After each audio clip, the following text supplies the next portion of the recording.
कोई बाशरा सलाम कहे ज़ाहिरी तौर पर जो आपको नज़र आ रहे हैं कि उन्होंने दाढ़ी शीप भी रखी हुई है और फासिक मौलिन भी नहीं, जब वो सलाम कहें तो जवाब देना लाजिम होता है, जवाब देना लाजिम होता है।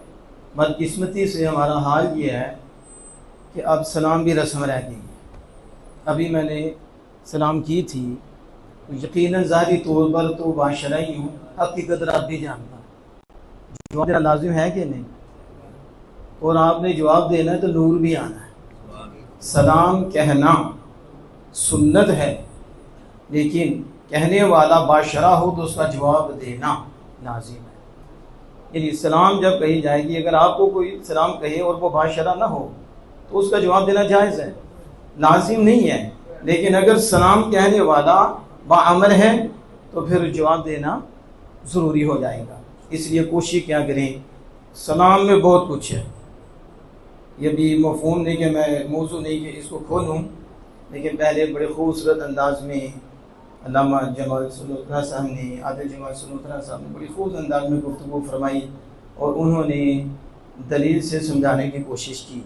और ज़ाहिर गुफ्तगू आपकी ज़रा ऊँची थी और वो दलाइल से मुदल्लल थी और इसकी ज़रूरत भी थी कि हमें आगाह किया जाए कि उसूल क्या होते हैं और बात उसूल की रोशनी में की जाए। एक उसूल कायम कर लिया जाए तो भी सबको उस पर कायम रहना चाहिए। ये नहीं है कि आप करें तो वो उसूल कोई लागू नहीं होगा और हम करें तो हम पे वो उसूल लागू हो जाएगा। यकीनन आप कहेंगे ये जुल्म और ज़्यादती है।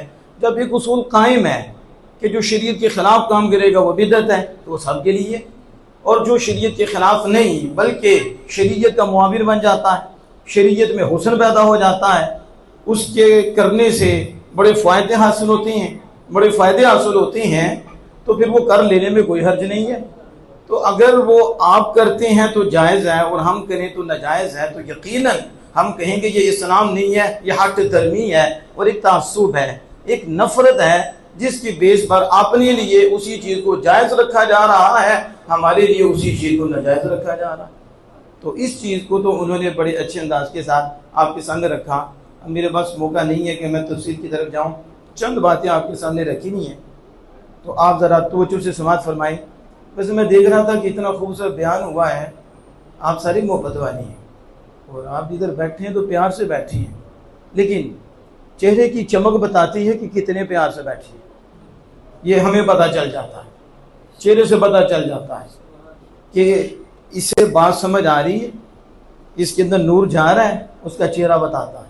और अल्लाह का फजल है, हम चेहरा देख के ये भी पहचान लेते हैं ये बदमज़हब है, हमें ये भी पता चल जाता है, ये अल्लाह का फजल है। हमें तो चेहरों से जिक्र भी ना हो, बगैर जिक्र के भी बंदा देख रहे ना, हमें समझ आ जाती है अंदर से मरा हुआ है। ये अल्लाह का फजल है, जिसके दिल में नूर होता है ना, नूर वाला देख के सुरूर आता है, वगरना कराहत आती है, नफरत आती है। गुनाहगार से गुनाहगार लेकिन है हुजूर से प्यार करने वाला, इसके बावजूद कि वो बड़ा गुनाहगार है फिर भी कराहत नहीं आती इतनी, उसके चेहरे से लाइट आती है, क्योंकि ताल्लुक जो रसूलुल्लाह से है। तो जिसका ताल्लुक रसूलुल्लाह से होगा, असल से होगा, तो जब असल का जिक्र होगा ना तो फराह के चेहरे पे रौनक आ जाएगी, उसका चेहरा चमक जाएगा और ये चमक बताएगी इसका ताल्लुक आमिना के लाल के साथ मजबूत है और हुजूर के साथ इसका ताल्लुक है। तो मैं एक उसूल जो है ये बड़े आसान तरीके से आपके सामने रखता हूँ। सय्यद आलम सल्लल्लाहु अलैहि वसल्लम की अखलाक करीमाना पे मुख्तसर गुफ्तगू भी करूँगा, लेकिन एक उसूल आप ज़रा ज़हन रखें। कुरान में अल्लाह जल्ला वाला फरमाता है, महबूब ये जो कुरान हमने उतारा है तुझ पे तिबयानन लिकुल्लि शै, ये हर शय का रोशन बयान है। जरा बोलो, हर शय का, यानी ये नहीं है कि कोई पुशीदा बयान है, मख्फी कोई नहीं रखा महबूब तुझसे, और रोशन से भी ज्यादा रोशन। अल्लाह फरमाता है हमने कुरान उतारा, महबूब तुझ पे उतारा, लेकिन कसर कोई नहीं छड़ी, खोल खोल के महबूब तेरे सीने पे उतार दिया, रोशन पे रोशन करके तेरे सीने पे उतारा है। रोशन करने वाला और खोल खोल के बयान करने वाला वो खालिक कायनात है और जिसके सीने में कर रहा है वो आमिना के लाल के साथ है। अब जरा मुझे बताओ, रब फरमाता है हर शय, क्या फरमाता है? अब जो उसूल है ना, उसूल में शय किसे कहते हैं? शय हर मौजूद चीज को कहते हैं। बोलो जरा किसको कहते हैं? ये हम बोलेंगे तो हमें कुछ याद होगा ना। ये निकलो जरा चस्कों से भी और तसलसल से निकलो। मुझे भी तसलसल से तकरीर करना आती है और तसलसल में मुझे पता है नारे भी लगेंगे, सुभान अल्लाह भी होगी। मुझे ये भी पता है कि जेब में हाथ भी पड़ जाएगा, क्योंकि तसलसल में नोट भी आते हैं, शेर भी हमें बड़े आते हैं, तसलसल भी आता है। लेकिन नोटों को हमें नोट तो चाहिए ही नहीं, ना हमें वोट चाहिए ना हमें नोट चाहिए, हमें तो गुलाम मुस्तफा चाहिए, हमें तो हुजूर के दीवाने चाहिए। इसलिए मैं तसल्सल से तकरीर नहीं करूंगा, मगर ना घंटे से भी ज्यादा कहो ना तो उस दफा बगैर रुके तकरीर कर जाओ, यानी शाम थोड़ा सा होगा फिर आगे तकरीर शुरू हो जाएगी और इधर फिर विजदानी कैफियत हो जाएगी, जंप भी लग जाएंगे, बादशाह साहब की होगी, बाद में पूछा जाएगा की समझ आइए, उन्हें क्या समझ आई है कि खतीब साहब तो रुके ही नहीं, कभी उत्तर कभी थले ही रहे, असि वही देखते रहे। समझ आ रही है कि नहीं आपको? इसलिए मैं एक उसूल की बात कर रहा हूं, जरा सुनोगे तो ये आपके सीने में उतर गया ना, आप भी बच जाएंगे, नस्लें बच जाएंगी। शय किसे कहते हैं? जो चीज भी मौजूद हो उसे क्या कहते हैं? अच्छा, शय का इतलाक रब पे भी होता है। किस पे होता है? लेकिन रब ऐसी शय है जिस जैसी कोई शय ही नहीं, नहीं सका मिसलिही शैउन, उसकी मिसल कोई शय नहीं, वो शय है। वो शय का इतलाक रब पे भी होता है और जो कुछ रब ने बनाया है सब पे होता है। लेकिन एक लफ्ज शय वाहिद है, क्या है? शैउन क्या है? एक वर्ड, एक लफ्ज है, लेकिन अपने अंदर समंदर रखता है। क्या रखता है? जरा मैं आपको मसला समझाने लगा और उसूल समझाने लगा हूं।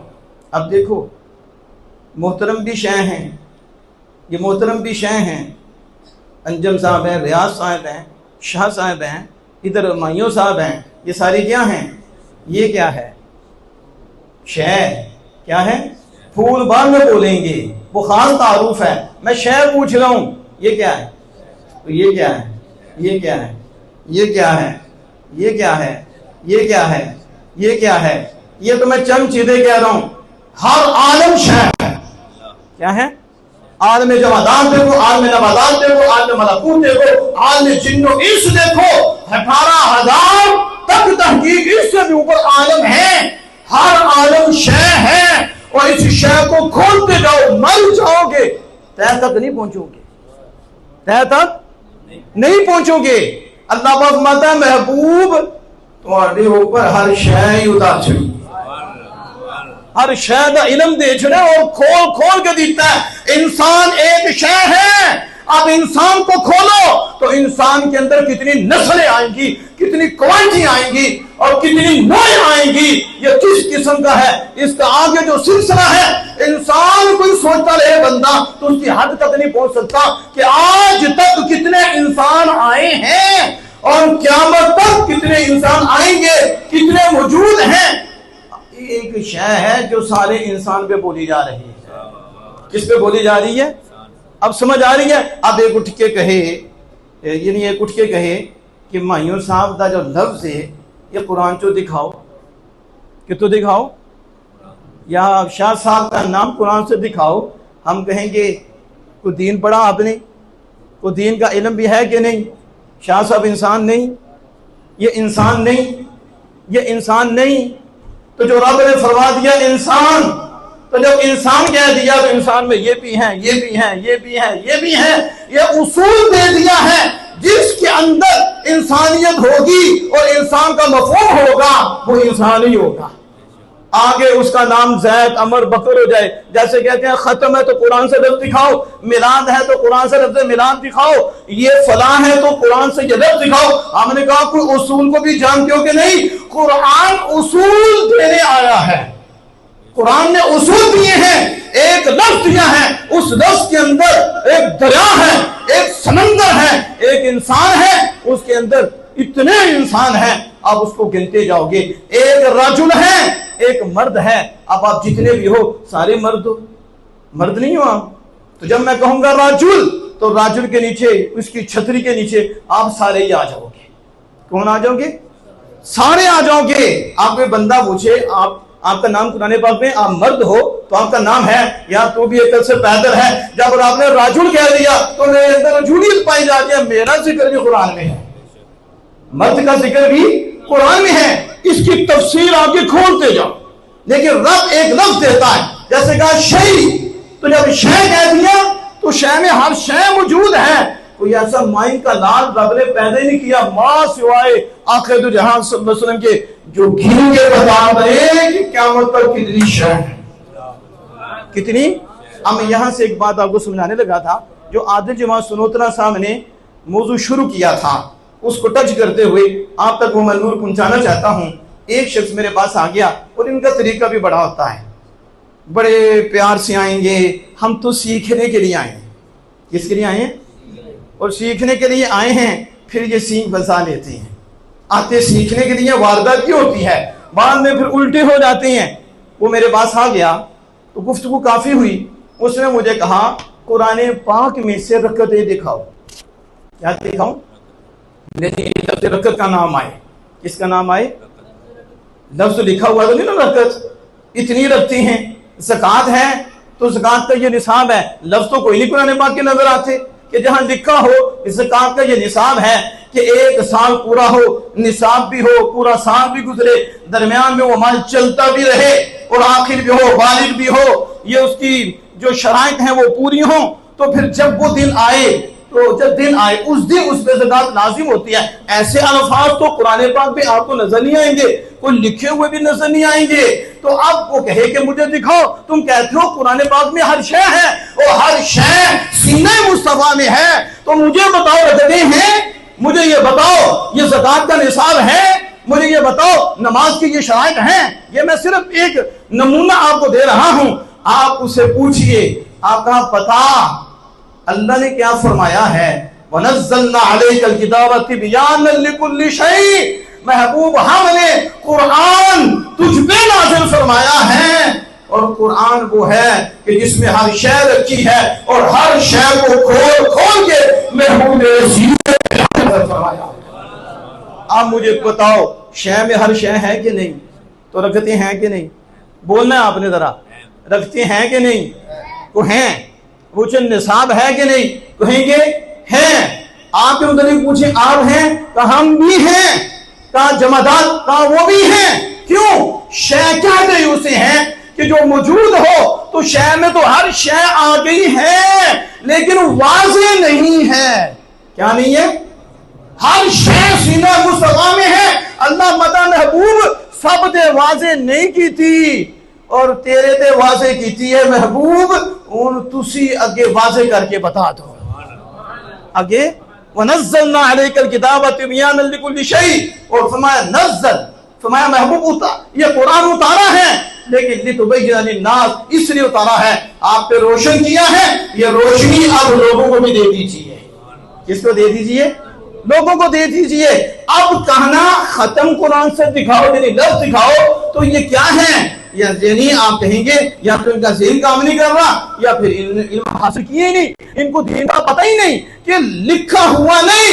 एक उसूल दिया जाता है कि शय में हर शय मौजूद है, लेकिन रब ने हर शय हर एक को नहीं बताई है तो यार को बताई है, और बता के फिर फरमाया महबूब जो चाहता है और जिसकी जरूरत है वो भी आप लोगों को बता दे। वगर ना जो चीज मौजूद ही ना हो ओदी वजाहत की होती है? जरा बोलो तो सही ना। मसला तुसी इत्थे मौजूद नहीं, मैं तुहाड़ी वजाहत की करा? जिहड़ी चीज मौजूद होएगी ओदी मैं महबूब हर शय तेनू दसीए, और महबूब तुसी लोकां नू दस छड़ो। रखते हुजूर ने बताई कि नहीं बताई? ज़कात का निसाब बताया कि नहीं बताया? तरीका बताया कि नहीं बताया? अब को बेईमान उठे और वो कहे कुरान में तरीका नहीं, हमने कहा तुझे बात करने का सलीका नहीं। आप किसी दीवाने के पास बैठ, किसी आलिम के पास बैठ, तुझे बताए कुरान में तो हर शय है, लेकिन हर शय सबको नहीं बताई, यार को बताई है। रब पे नाज़िल होता, जुबान मुस्तफा की होती और अल्फाज खालिक कायनात जल्ल व अला के होते, और दूसरी तरफ रब की तरफ से मफहूम आता और मुस्तफा जाने रहमत के सीने में उतरता, यहाँ अल्फाज आमिना के लाल के होते। इसलिए दोनों को वही कहते हैं, एक वही अल्लाह का कलाम है, एक वही आमिना के लाल की जुबान है और आमिना के लाल की हदीस है। दोनों को खुदा की तरफ से वही फरमाया जाता है। एक ही हम तिलावत करते हैं और एक ही हम तिलावत नहीं करते, हालांकि दोनों ही खुदा के कलाम। समझ आ रही है कि नहीं? इसलिए अज़ात मोहतरम ये एक उसूल दिया जाता है, फिर उस उसूल को बयान किया जाता है। और मैं आखिरी बात इस हवाले से आपके सामने रखूं, आप मजीद इस पर खुश भी होंगे कि उसूल को जाने जो बंदा फिर ऐसी बात नहीं करता कि वो कहे तो कुरान में हर शय मौजूद है। इस शय को रसूलुल्लाह ने खोला है, फिर आगे सहाबा ने खोला है और सहाबा के बाद ताबीन ने खोला है। अल्लाह ने अपने महबूब के यारों पे ये करम फरमाया है, फिर उन पे इज्तिहाद का दरवाजा खोला है। उन्होंने उसी कुरान से जिसमें हर शय मौजूद थी उसमें डूबकर अपनी पूरी इल्मी ताकत और अपनी अक्ली ताकत सर्फ करके उसमें से हमारे लिए हीरे और मोती निकाले।